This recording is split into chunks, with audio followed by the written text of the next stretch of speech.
When I was a child, many years ago, there was a man who was a baseball player, unlike any who had ever played the game.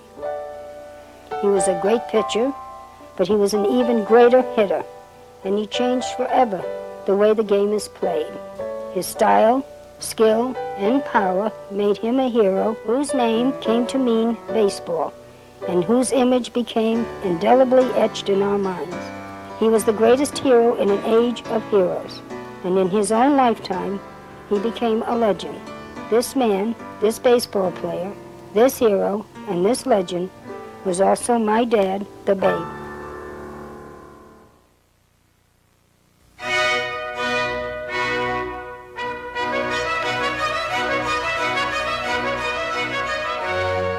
Ruth is the only player I know that when he came out on the field, everybody stopped. It was like the star came onto the center stage. There's no man ever living, or ever will live, or ever be born that could hit a ball as far as Babe Ruth, as consistently. I ain't talking about just one time a month. After the 1919 scandal, why people stayed away from baseball in droves. And then Ruth started to hit home runs. Not only that, but his personality and his charisma and his attraction and even his sins were of consequence, you see. You know, to me, this is just like an anniversary myself. Because 25 years ago yesterday, I pitched my first baseball game in Boston for the Boston Red Sox. So it seems like an anniversary for me, too, and I'm surely glad, and it's a pleasure for me to come up here and be picked also on the Hall of Fame. He always reminded me, if I can tell this, of a big Airedale or some big dog that chases all these dates around the neighborhood during the daytime, and he is a well-respected dog, and he comes home at night, and people pat him on the head and say, "What a nice doggy you are," you see. Well, that was like Ruth. My Dad, the Babe, the Babe Ruth Scrapbook. Dorothy Helen Ruth was born in 1921, but was unknown to the public until 16 months later. Her presumed mother, Helen Mirren Ruth, gave reporters a different birth date than did her husband, the great Babe Ruth. In spite of the mystery, she was clearly the Babe's Babe. You're going to be a good girl when I go away. Yes, Daddy. And you're going to pay attention to what the teacher tells you? Yes, Daddy. Well, if you don't, you see that big hand. I think of how wonderful it was. And those are memories that I can have that can't be taken away from me. And I can enjoy them anytime I want. And I still enjoy my father. Because between the newspaper men and the sports writers, he didn't die, he just went away for a while. George Herman Ruth was a proud father watching his daughter grow. And when it came to boys, he became a typically protective father. When they'd go home, he'd be up at the window with the empty beer bottles, dropping them down. He was very bad. I'd say he was protective, wouldn't you? But he was also a great ball player, whose oversized warmth and achievement had captivated America as no other athlete had ever done. His every movement was news, and young Dorothy helped reporters track those movements. I made a pact with Red Rennie. He used to write for the Herald Tribune. That anytime my father would go somewhere, that I would call him up and tell him. And this I did. And the one question my father always asked is, how the hell did they know where I was going and what I was doing? He never found out. Beyond the glory and the home runs, her mental scrapbook of memories includes remembering her father in a panic over a radio broadcast. He really went crazy that night. He thought they were really coming. He forgot to listen to the radio. And all he could hear that the Martians are coming. They're coming over Jersey. You can see them on the horizon. And he's looking to see the lights. It was really funny. He was telling everybody to get under the bed and get next to the wall. Enemy now turns east, crossing Passaic River into the Jersey marshes. Another straddles the Pulaski Skyway. Evident objective is New York City. Orson Welles would go on and try to conquer Hollywood after his radio triumph. But Babe had long since conquered New York. His arrival there in 1920 signaled the start of a new era for baseball and for Babe Ruth. He came into the major leagues as a pitcher for the Boston Red Sox. He pitched on pennant-winning teams in 1915, 16, and 18, and was widely considered the best left-handed pitcher in baseball. But he had a way of hitting that added a new dimension to the game: deep. The home run was still in its nascent stages in 1918, when Ruth, still a pitcher, tied for the league lead in homers with 11. In 1919, he set a new record with 29 home runs, and then the next year, amazingly, he was sold to the New York Yankees. It was here that he joined the cast of characters who were to march with him through the 20s as baseball's greatest team. Ruth left his pitching arm on the sidelines as he became a full-time outfielder and the prototype of the baseball slugger. He brought a raw power to the plate that electrified a stadium with every swing. He took the baseball fundamental of hit and run and transformed it to hit and trot. That he knew of his own great power and that he reveled in it and shared it with all created an enduring bond between Babe and the fans. He took the game to the fans, both literally and figuratively, at a time when baseball most needed it.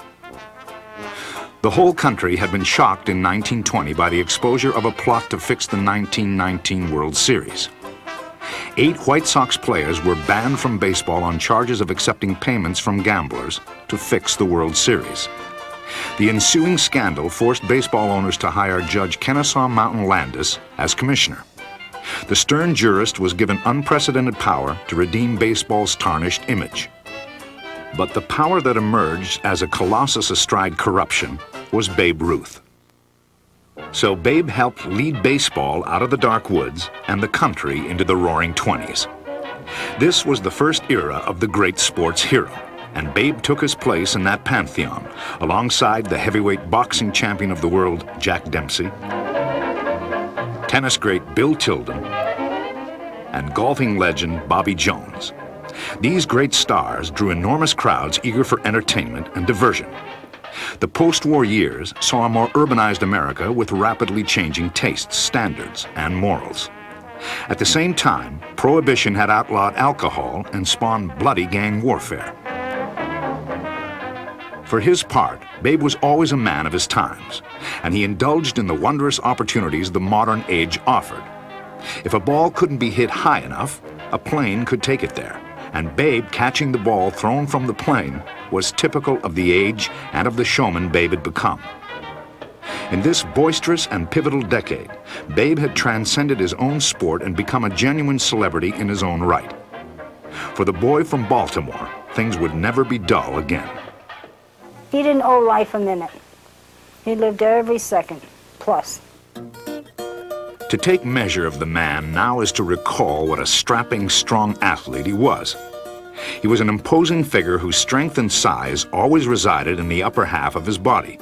And it was this lean young Babe who launched a remarkable assault on pitchers and records in the 1920 and 21 seasons. In 1920, he became the first player ever to hit 30 home runs, then 40, and finally an astounding total of 54. The next season, he hit 59 homers with 178 RBIs and a .378 batting average.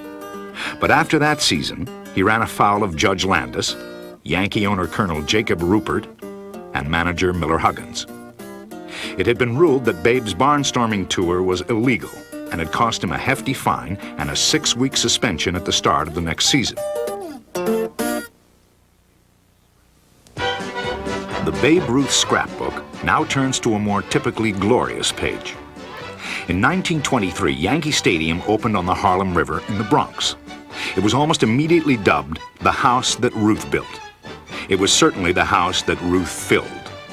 The spacious park had deep power alleys and a short right field porch that became known as Ruthville. In the very first game there, Babe hit the very first home run. For 11 seasons, Babe worked on his house with his own special tools.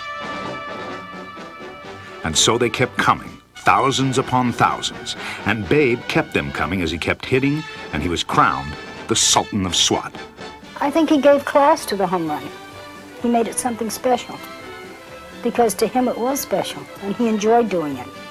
And he enjoyed to hear the crowd roar and crap and acknowledge him. And the more they acknowledged him, the more he tipped his hat. He loved it.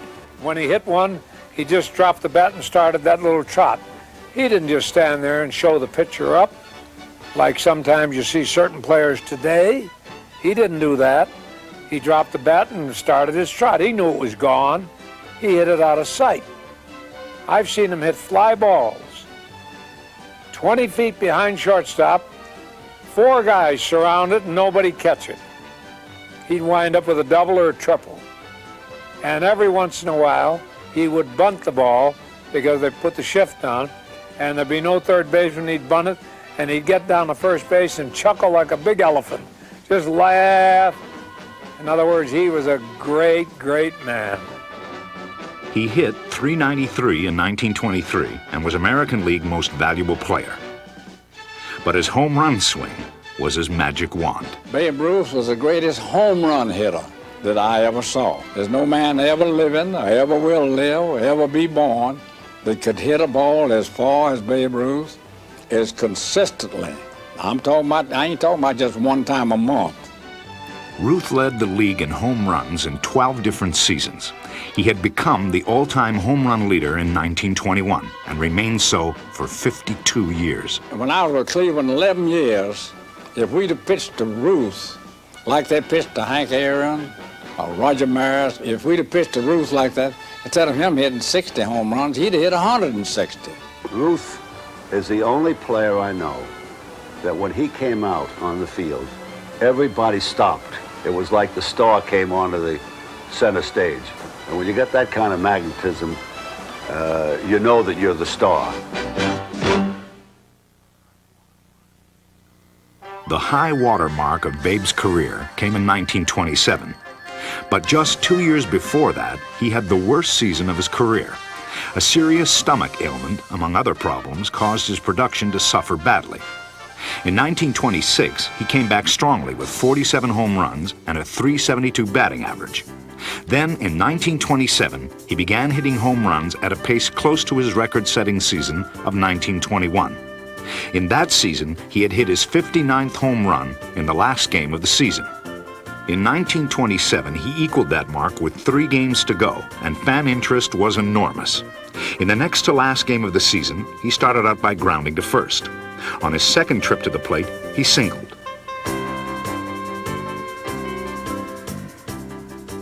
In his third at-bat, he singled yet again.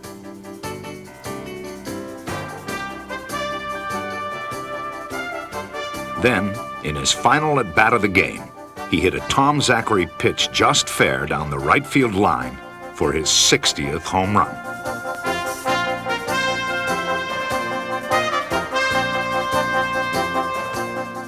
Once again, he had broken his own record. And once again, he had established a new landmark number, this time 60, a record which stood for 34 years and which has only been exceeded once. But Babe wasn't the only star of the 1927 Yankees. Miller Huggins' squad won 110 games, and in the World Series dispatched the Pirates in a 4-game sweep. This was the famous Murderer's Row, who blew the top off baseball that season with a team batting average of .307 and 5 regulars hitting well over .300. They finished 19 games ahead of second-place Philadelphia, and the World Series sweep was their second in a row, giving them 8 straight series wins. They were well-armed and advocating victory, and they became known simply as the 27 Yanks.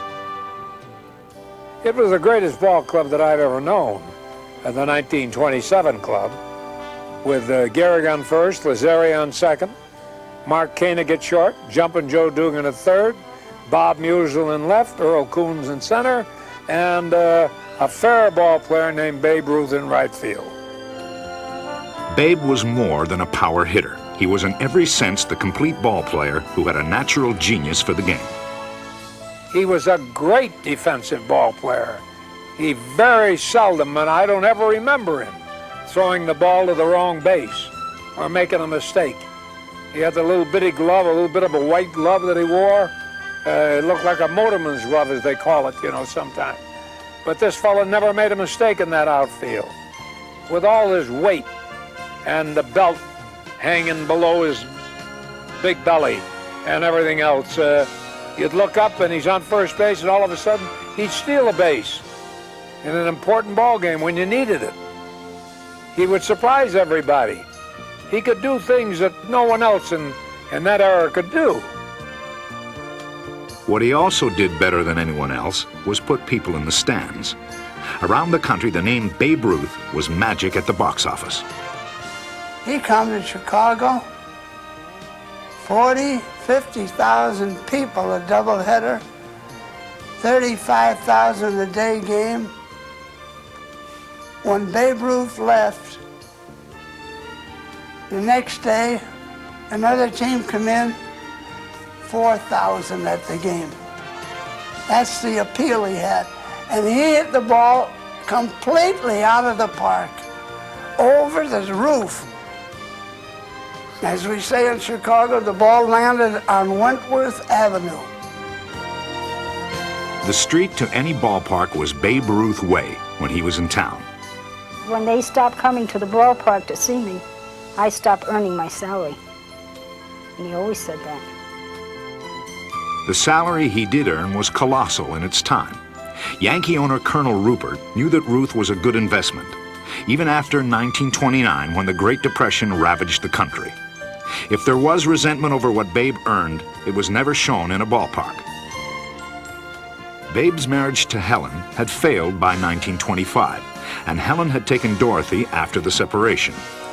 The mystery surrounding Dorothy's birth grew when Helen died in a 1929 fire. In her will, Helen described Dorothy lovingly, but as her ward, not her daughter.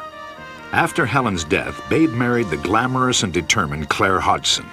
Claire's daughter from her first marriage, Julia, was later adopted by Babe. Dorothy's small slice of her father's life would be pared even further as Claire came to dominate the reconstituted Ruth family. In the 30s, Babe added more memorable pages to the scrapbook. In 1932, a 37-year-old Babe had led the Yankees in home runs as they won the pennant and prepared for the World Series against the Cubs. I guess I'll see you in the World Series games then. Well, I hope so. I guess I'm one of the lucky fellas to be able to get into 10 World Series. And the way I feel now, looks like I'll be in there. Well, hope you hit a lot of home runs. Well, I won't predict anything, but I'll sure do my best. I hope all you boys will be out there watching me. But it was a prediction from Babe, or the myth of a prediction, that has made the 1932 World Series most memorable. To this day, controversy and discussion rage about Babe's famous called shot home run. With his bat in his left hand, he pointed to the fence with them two fingers, just like it's in the picture in the Cooperstown. And I got a mental picture of that ball going out of the ballpark right now. It went through a tree just outside the ballpark in center field, loaded with little kids come to see the ball game. And when Ruth rounded third base coming in, you never saw such a mess on the field in your life. They threw cabbage, oranges, lemon, eggs. He was taking a lot of ribbon from the bench. And they called him, big fat guy and slob and stuff like that. In one of the most acrimonious World Series ever played, Babe was the big target. After the Yankees won the first two games at home, the series went to Chicago. This is where certainty stops and the clouds of myth descend upon Wrigley Field. In the fifth inning, Charlie Root faced Babe Ruth.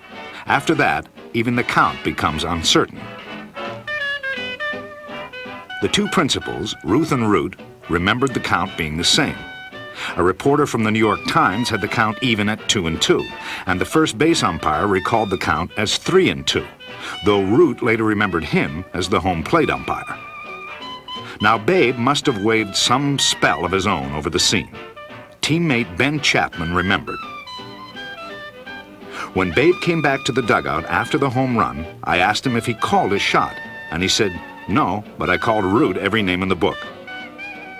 Well, calling names and calling shots are different matters entirely. But the magic was in Babe's very real home run deep to center field. The dramatic blast in the face of the taunting brought even the fanatical Chicago fans to their feet. But this was to be no ordinary home run, not even for the Babe. Was the called shot simply the latest Babe Ruth embellishment generated by the sports writers? Even this theory has its flaws, because the next day, only one writer actually reported it. In the fifth, with the Cubs riding him unmercifully from the bench, Ruth pointed to center field and punched a screaming liner to a spot where no ball ever had been hit before. As for Babe, well, he took the magic and ran. He knew he'd hit, with a little divine intervention, quite a home run. I'll never forget, it was a tough series. Both clubs riding each other, doing everything to get each other's goat. Well, after this one particular time when I went to bat, Charlie Root was pitching. And the first pitch ball was a called strike. Well, I thought it was outside and didn't like it very much. So the boys over there would give me this, on you. Well, the second pitch ball was another called strike. Well, I didn't like that one either, so I let it go by. Well, I stepped out of the box, and by that time they were over there going crazy. And I looked out at center field and I implored him. I said, I'm going to hit the next pitch ball right past the flagpole. Well, the good Lord must have been with me.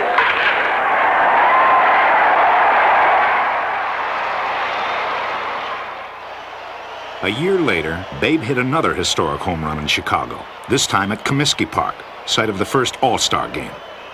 In this inaugural gathering of baseball's best, Babe took center stage when he drove Bill Hallahan's third-inning pitch into the stands for the first home run in All-Star game competition. The American League won the game 4-3, and Babe's homer and sterling late-inning defensive play placed the mark of Babe Ruth indelibly on the All-Star game. Few truly great men stand alone, and in the Babe Ruth scrapbook, one other figure stands as an equal to the Babe. Ruth and Gehrig, Gehrig and Ruth. One boisterous and exuberant, the other thoughtful and reflective. But together, they formed the powerful heart of the Yankee machine and drove each other to greater achievement. In 10 years together on the Yankees, they became close friends as well as teammates.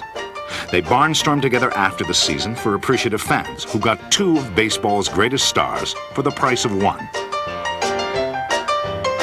Ruth and Gehrig, number 3 and number 4. Lou Gehrig's life and achievements are a monument to his skill and endurance. He joined the Yankees in 1923 out of Columbia University, carrying a powerful bat and a great passion for playing the game to its absolute fullest.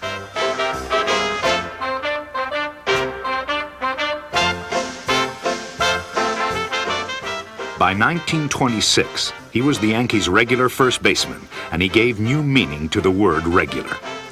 In 1927, the year Babe hit 60 home runs, it was Lou who won the league MVP honors, and everyone knew he deserved it. In his career, he played in a remarkable 2,130 consecutive games, a record still not even approached by others. In 1933, however, the friendship between Ruth and Gehrig cooled to the point of hostility after an inter-family flap. Babe's marriage to Claire had created tension within the Ruth family, with Dorothy usually getting the short end of the stick. Dorothy was very close to Lou's mother, and Ma Gehrig was drawn into the line of fire. Mrs. Gehrig was very protective of me.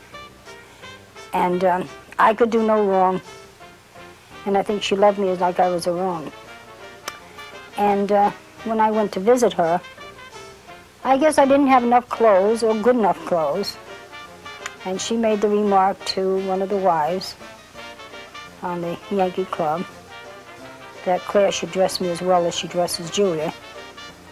And of course, that started the ball rolling. But down deep, I don't think my father and Lou ever stopped talking because they were too close. Perhaps they remained closer than anyone thought. And on July 4th, 1939, Lou Gehrig Day at Yankee Stadium, that became evident. Lou had been stricken with amyotrophic lateral sclerosis, a degenerative nerve disease, and his brilliant career had suddenly been stopped. In perhaps the most memorable speech in baseball history, Lou, bravely facing the odds against him, addressed the loving throng in Yankee Stadium. Today, I consider myself the luckiest man on the face of the earth. The two great men embraced and were once again Ruth and Gehrig, Gehrig and Ruth. Another major relationship in Babe's life was his legendary love of children. His work with sick children in hospitals and with disadvantaged children everywhere was widely known. But there was no trace of self-promotion in these efforts, for the Babe genuinely loved what he called the dirty-faced kids. Perhaps it was his own difficult childhood in Baltimore and his years in the St. Mary's industrial home there that generated his empathy. But whatever it was, the kids loved it. Babe himself was cast in the role he loved most, the affectionate and lovable hero with the fans who loved him most. Being that he was somewhat of a kid himself, I think he enjoyed children more than adults. He had so much time for kids, you know. He'd come out of the Yankee Stadium or different ballparks, and a man, let's say 25, 30, to win his autograph, he'd say, I'm in a hurry. But the little kids would come along, and he'd stand there an hour and a half signing autographs. In 1934, Babe reached out to another set of fans, this time going overseas on an exhibition tour of Asia.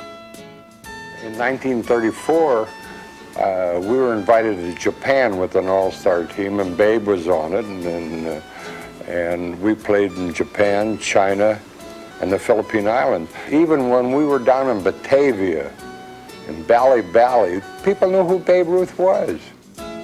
It was particularly the Japanese who revered the man they called Babu Rusu. In a 17-game exhibition tour of Japan, he put on quite a show for the adoring fans, being the Babe and hitting 13 home runs. For their part, the Japanese entreated Babe to remain in Japan. They couldn't do enough for him. They wanted to stay over there. They wanted to give him a house, a maid, a butler, a cook, cars, anything he wanted. But he said, no, I'm going home.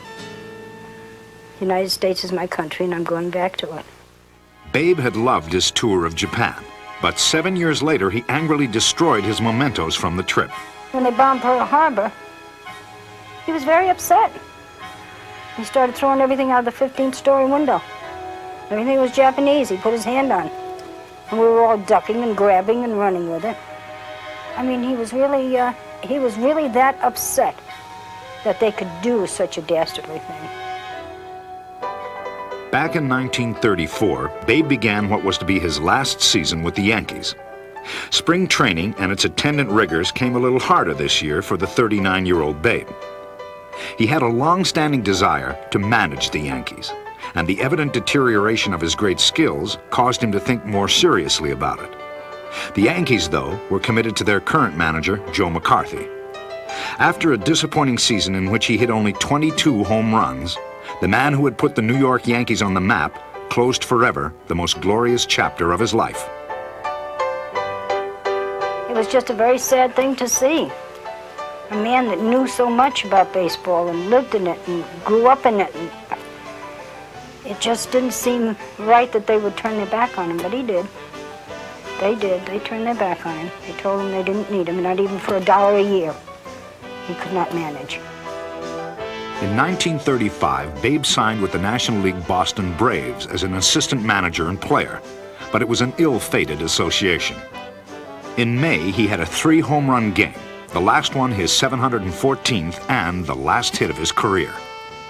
Braves owner Emil Fuchs' vague promises to the Babe of eventually managing the team dissolved in a miasma of quarrels. On June 2nd, Babe quit the Braves. Midway through the 1938 season, he was hired as a coach by the Brooklyn Dodgers. It seemed more an effort to put fans in the stands than anything else, and as always, Babe produced the desired result. But what the fans saw was only Babe taking batting practice and coaching first base. Babe's dream of managing, this time for Larry MacPhail, never came true. It seemed the only place in baseball for him now was in the stands.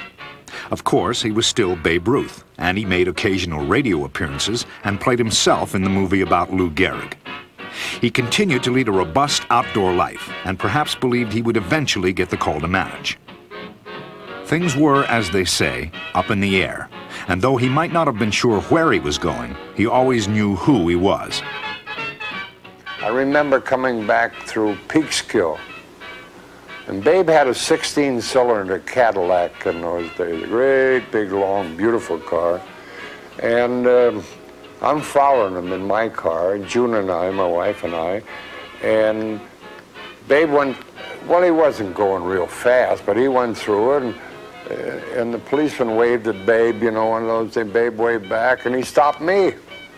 So I pulled over the side, and Babe come around back, and he said, "Officer is with me." He said, "Okay, Babe," and I went on. He was still the one and only Babe Ruth, who had brought so much joy and pleasure to so many people. In 1936, he was one of the first 5 players elected to the new Hall of Fame. In 1939, when the museum in Cooperstown opened, Babe was there. You know, to me, this is just like an anniversary myself, because 25 years ago yesterday, I pitched my first baseball game in Boston for the Boston Red Sox. So it seems like an anniversary for me, too, and I'm surely glad, and it's a pleasure for me to come up here and be picked also in the Hall of Fame. Over the next 9 years, he would appear with other old-timers at various ballparks. Then, in 1946, he was discovered to have a cancerous growth in the left side of his neck, and he began to deteriorate physically. April 27, 1947, was Babe Ruth Day throughout the major leagues. Looking thin and frail, he arrived one more time at Yankee Stadium. That was a sad day because of the almost total physical disintegration of Babe Ruth. You know, he was a very powerful man. It was just a tragic sight involving someone that you always sort of think is indestructible. The house that Ruth built was filled with his fans once again. I recall, in fact, whispering in his ear and almost shouted so that he could hear through that din of the ovation, "Babe, do you want to say something? Do you want to try?" Knowing that cancer had affected his vocal cords. And he put his lips to my ear and said, I must.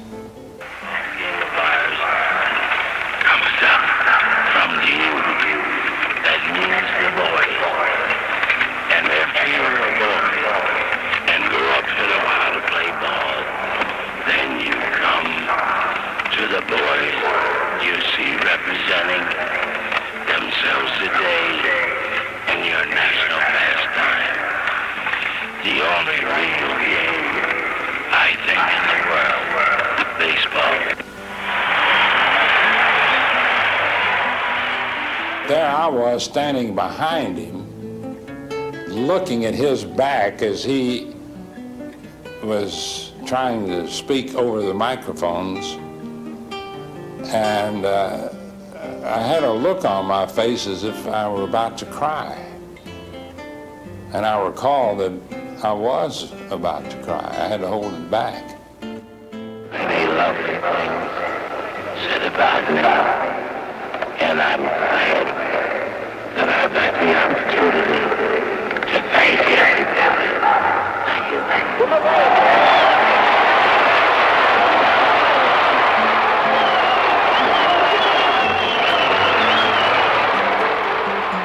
Of course, the ovation that came from the fans who were waiting for that moment kept going on and on and on. And the roar that came out of the stands, I bet you they could have heard it from downtown in Manhattan, from the stadium in the Bronx.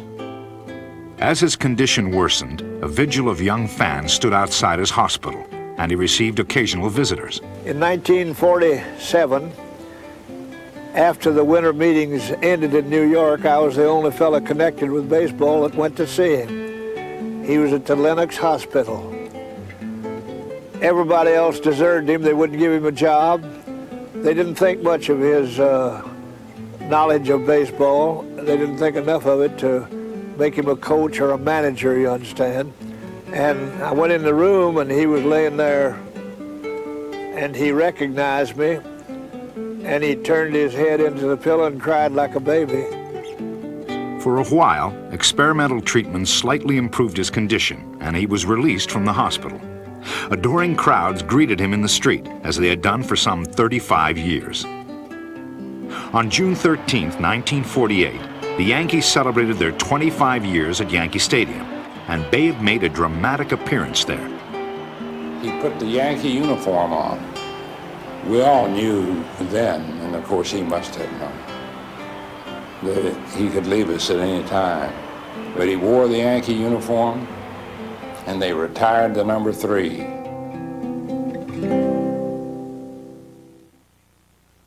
On August 16, 1948, Babe Ruth finally succumbed to his long illness and died. What occurred over the next few days is testimony to Babe's enduring greatness. One thing I shall never forget, I've never known it to happen to any other athlete. He was weighted in the rotunda of Yankee Stadium in the house that Ruth built. And I recall seeing these people lined up all around Yankee Stadium, you know, just as if people were in line trying to buy World Series tickets. And it kind of brings a tear to your eye just thinking about that. In 2 days, more than 100,000 people passed by his body as it lay in state at Yankee Stadium. I remember going over and asking a man, why did you bring your little child and carrying him in his arms? The answer explains it, I think. He said, I just wanted to be able to say to my child here in a few years hence that he saw Babe Ruth. They wanted to see him one more time. The funeral at St. Patrick's Cathedral on Fifth Avenue drew another enormous, though muted crowd. The sounds of Ave Maria replaced the familiar cheers for the greatest sports hero of his age. There are monuments in Yankee Stadium that tell stories of glory and victory. But they don't tell the whole story of a man's life. Beyond the white lines, beyond the public man, each has his friends and family. Babe Ruth's daughter, Dorothy, has her own story of her father and of her turbulent life in his giant shadow. In the scrapbook, he's the Bambino, the Sultan of Swat, Mr. Baseball, the Babe.